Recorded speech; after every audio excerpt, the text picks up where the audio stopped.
કે હરખી હિરિયાના ઘરે ઘણું જ ધન દોલત છે, તો મારે ત્યાં ચોરી કરવા જાવું છે. અરે હરખા, આ તમે શું બોલો છો?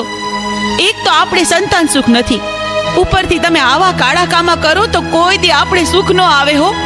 હું કહું છું કે તમે આ લૂંટ કરવાના ધંધા મેલી દ્યો ને તો હારું.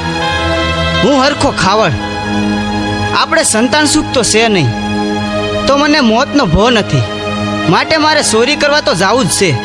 તમે છે ને વાયરા નહીં વળો પણ હાયરા વળશો.